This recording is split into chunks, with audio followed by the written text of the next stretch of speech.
Zanskar, where even the eagles would have second thoughts. A magical mystery land behind a curtain of high mountains, where humans cling on between peak and precipice. CAST-VIPUL is where the Zanskar river meets up with the Indus, and the starting point of our foray into Zanskar. For millennia, the only way into this gorge was in winter when the river freezes, creating a highway of ice. But now, a new motor road penetrates deep into the Zanskar Gorge, a region with hardly any population and even less traffic.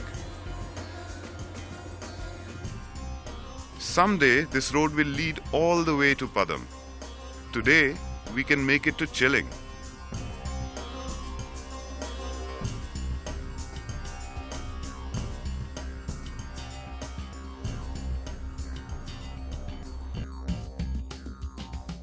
It's a technicolor landscape where the rocks themselves come in all colors and hues. A landscape through which the river has gouged a brutal gorge.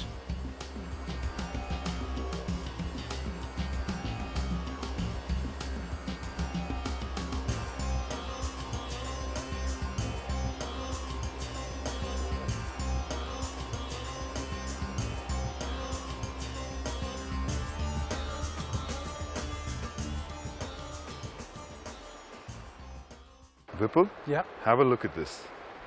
Oh, wow. Look at this crystal stuff, and there's a sedimentation inside of green. Amazing stuff. And look at this one. Very nice. But not surprising, considering that Zanskar is the mother lode of all kinds of minerals and stones. Is that true? Yeah, in fact, the very name Zanskar means star. Okay, sounds like the Wild West, Copper Star State. True, but Zanskar is way wilder. Uh-huh. You know, it is home to all kinds of stones from turquoise to garnets. Okay. And the copper found here is the finest. Is it? I hope they don't mine it. No, mining technology hasn't got here yet. It's spanned from the rivers and streams that flow through copper deposits. Oh, thank God for that. Yeah. But this is amazing. And then we see a vehicle, our first incidentally, with a huge raft loaded atop. We follow down a slipway to the river.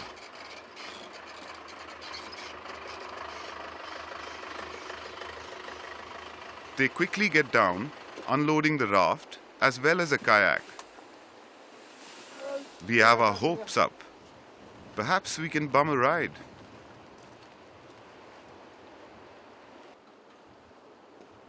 In charge is an amiable young lad from Delhi. But our luck is out. He's fully booked up.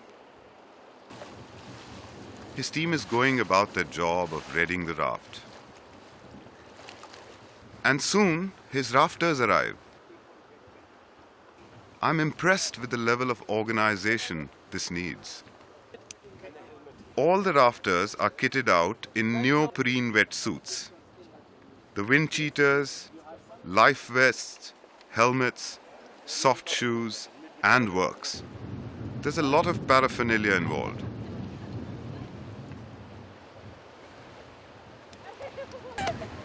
Hey everybody, I'm from Patiala. From Bangalore. और हमारे instructor साहब उधर half pants में पता नहीं उनको ठंड नहीं लगती शायद. It's basically just one group called getoffyourass.com, run by Santosh In Bangalore. in Bangalore. So we all meet on the internet and saw that there's something trekking going on. So we all met up and then he said, okay, we're all going. There's the photographs here. So you didn't know each other before you Yeah, arrived? none of us Not knew at each all. other. Ah. So we met for the first time coming here to Ladakh. But it's good to meet people, new people Yeah. while traveling, right? And yeah, each it's time- fun. And when we Like say, we met you. and when we say we are going out, people ask with whom we are going. We say we don't know which of them. We're going with strangers. Yeah. It's fun. Indians don't do that normally. We don't go out with strangers. Yeah, that much. we are actually old. That young. So, single and no, what do you say, no hassle? Ready to mingle. It's a good mingling trip. Yeah. Yeah. It's more of an adventure trip. Oh, okay. See you. See you, have a good trip. Then it's time for instruction. River rafting is a team effort. It literally requires every member to pull together. Sometimes we need really fast. The rafters listen intently to the do's and don'ts. They know their lives may depend on them. And there's a lot of instructions involved, including what to do in case you end up in the water, how to get back aboard, how to deal with the line thrown to you. There is so much that I wonder how much they can retain in so short a period.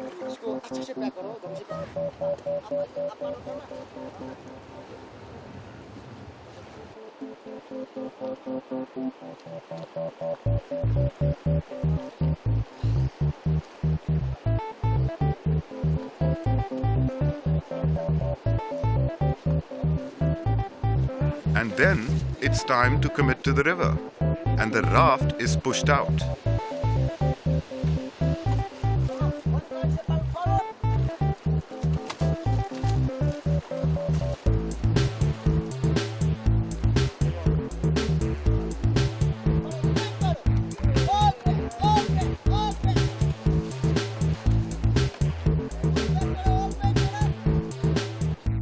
It seems reluctant to leave the safety of the bank. Pulled by the eddies, and the rafters are put to their first test as amidst shouted orders, oars flash. It takes a few minutes of frantic paddling before the current takes them into its grip.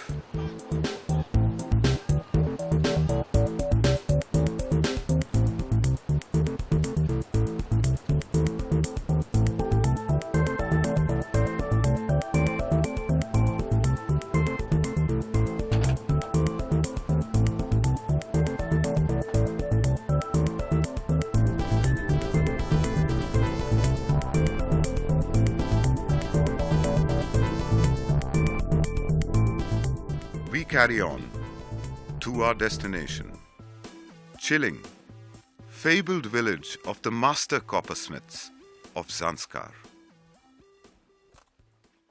We are looking for Yogma, the house and workshop of Ishe Namgyal, one of the most famous of the many masters of metal that Chilling has produced. Wow. What a massive tree, huh? Yeah. Must be hundreds of years old. Yeah, it looks quite old. Look at the size of the trunk. And in this area, you know, I haven't seen something so huge. Do you know what it is? I wouldn't know, really.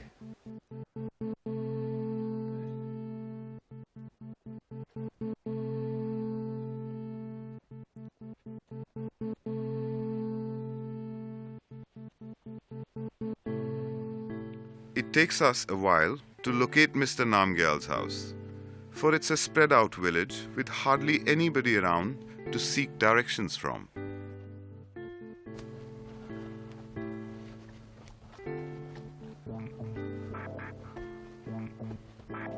Vipul, these are chortans. Chortans, are they? Yeah. And these are repositories of relics of dead llamas. Really? Yeah. Lots of them around, aren't there? Yeah, quite a few.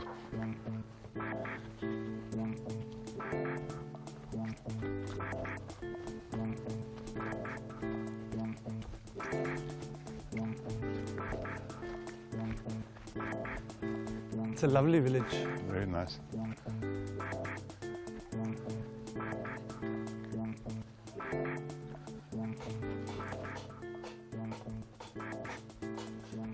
An abundance of fruit, Ravi. Yeah, all the good things of life. Yeah. And they're all over. Nature's bounty. This is like a carpet of apples, yeah. That's true. Step carefully though.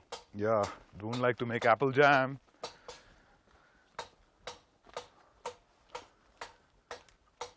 Finally, after a few wrong turns and detours, we make it, guided by the sound of hammering on metal. Jule. Jule, Jule. ये अच्छा, design अच्छा. है. Ishe Namgyal does high quality work, most of it commissioned by monasteries. And it's not cheap work either. Nothing costs less than 40,000 rupees. What do you think? Yeah.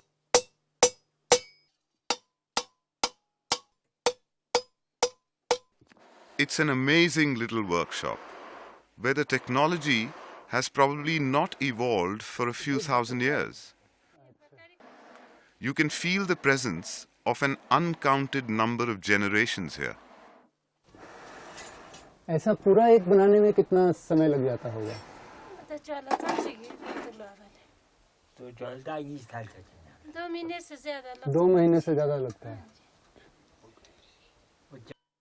Originally, the craftsmen of Chilling worked with local copper, panned from streams. But now, Mr. Namgyal says he buys copper sheets from Leh, as well as gold and silver for the plating. It makes sense, I guess, for it leaves him free to concentrate on his art. Ishaji most kindly invites us home for a cup of tea.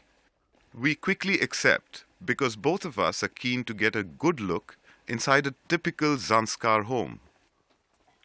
And we need something to wash down all the fruit we've been munching.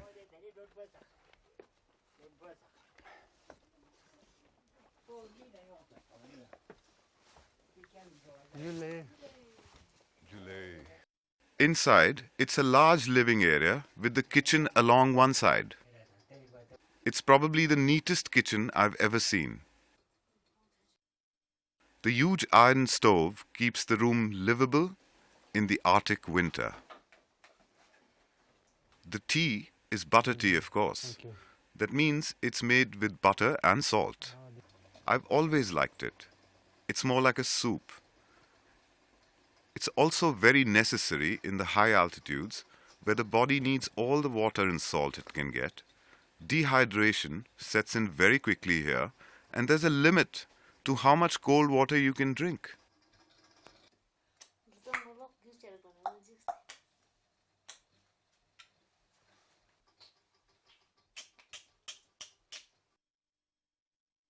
And then it's time to take our leave. Jule ji, बहुत शुक्रिया.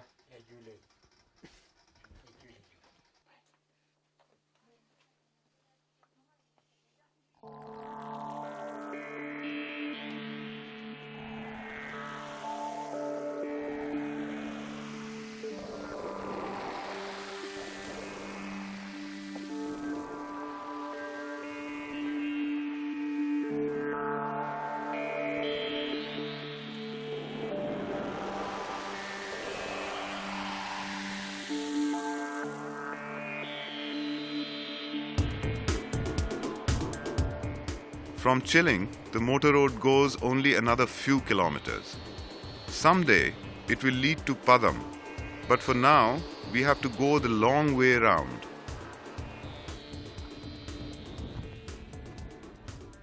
En route, near Saspul, Vipul has a stop. He wants to check out this little building in the middle of nowhere. Julie. Very sweet kids. Yeah. Do they all get their own lunch or? Yeah, their lunch from their parents. They're Ah. going to pack lunch from their village. Okay. You guys are come from We're coming from Delhi. Delhi? Oh, it's nice. I did my college in Delhi. Oh, which college? Delhi University. Jesus and Mary College. I was very close. I was in Venki. Venki? Oh, it's so nice. Yeah, it's very close. This was indeed an eye-opener. A few years back, the only schools in these areas were in monasteries. Now look at them. They're even learning French.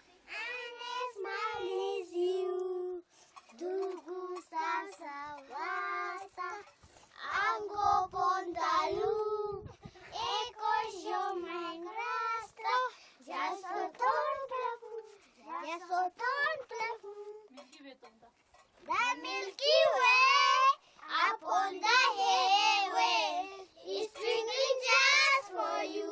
अपने इस चमन को स्वर्ग हम बनाएंगे, कोना कोना अपना देश को सजाएंगे, देश की जिंदगी का. They put on a multilingual concert. moving on to English and then finally to Hindi. Both of us are very impressed with the students, the teachers, the whole setup. Everything inside was so clean and modern.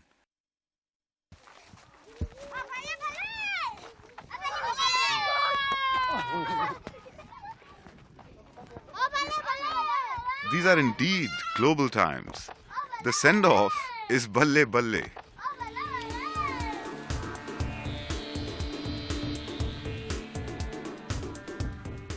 We now do the long slog.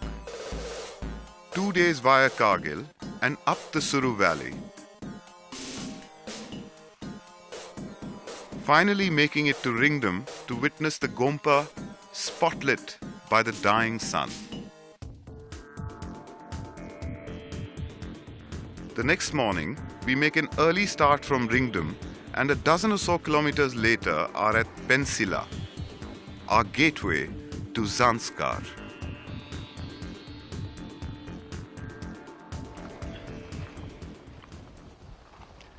You see that? Yeah? That below us is the sweeping expanse of the Drung Drung Glacier. What a name, man. Drum Drum. I know, Drung Drung. Sounds like the sound made by a glacier when it moves, especially at night. Oh, that's why the name. I don't know, maybe. I'm just guessing. We are now in a high-altitude wonderland, home to marmots and snow leopards. This is the Edelweiss, according to Vipul, the national flower of Switzerland. This flower is highly prized in Switzerland because it grows at high altitudes under risky overhangs Okay. and is considered very rare. But here, they seem to have acres and acres of it. See? Yeah. It's amazing. Yeah. The whitish wool on it makes it seem as if it's covered in frost. The center of Zanskar is a broad plain overlooked by the Gompa of Karsha, the jewel of Zanskar, most influential of all the Gelugpa monasteries in Ladakh and the Trans-Himalaya.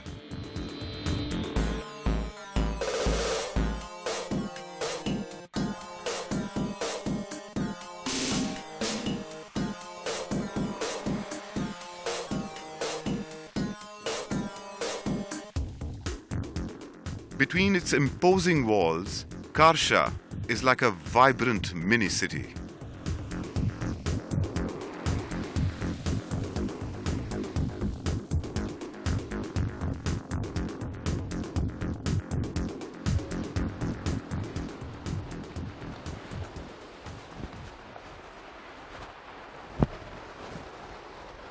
People, I really enjoy the architecture here.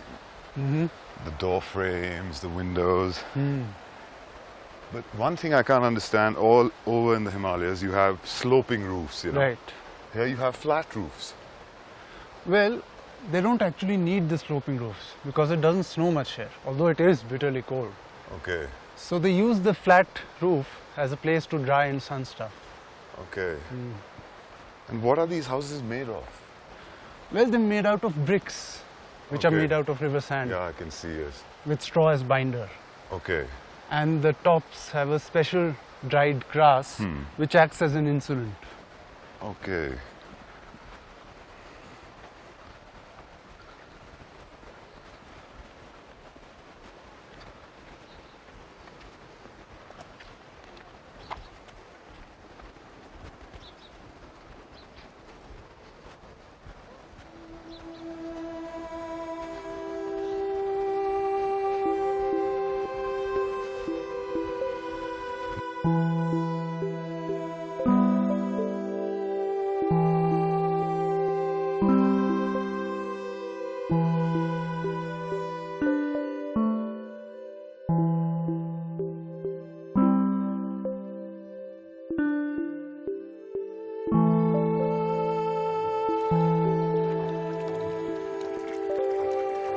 Thank you.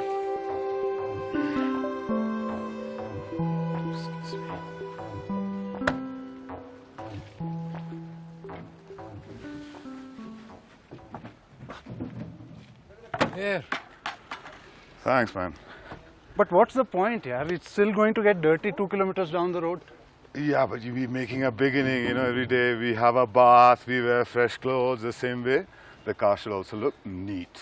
Is that what your mother told you? Well, not exactly, but that's the way I think one should begin. Oh, mama's boy, neat and clean, very good.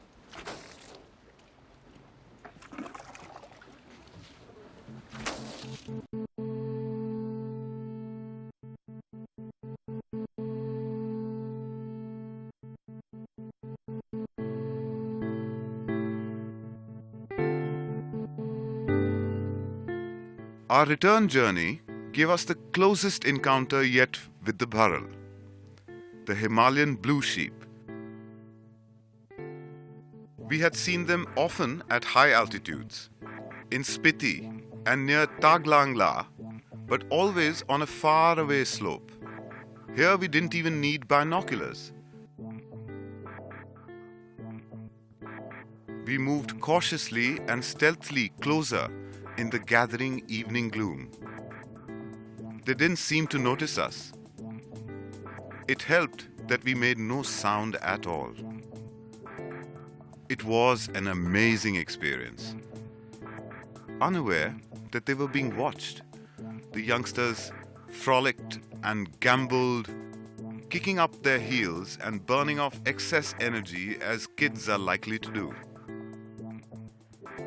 But they knew the limits, always stopping just short of crossing the periphery established by the parents.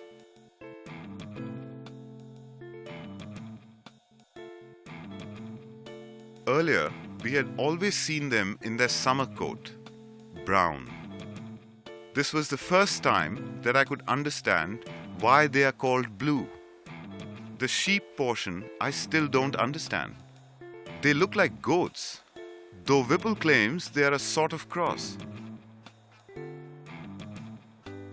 And then something spooked them. Maybe we made a sound. Maybe they sensed some other danger.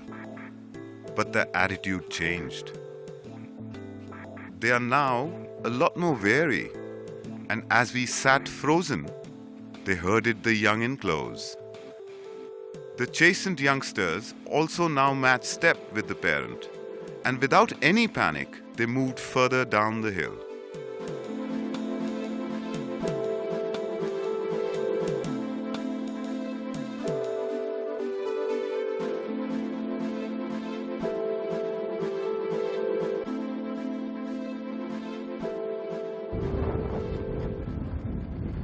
Vipul, what an incredible landscape. Let's have one of your literary verses, How about Kipling? That'll be great. Well, he says, "At last they entered a world within a world, a valley of leagues where the high hills were fashioned of the mere rubble and refuse from off the knees of the mountains. Surely the gods live here." Certainly the gods live here, man. Well,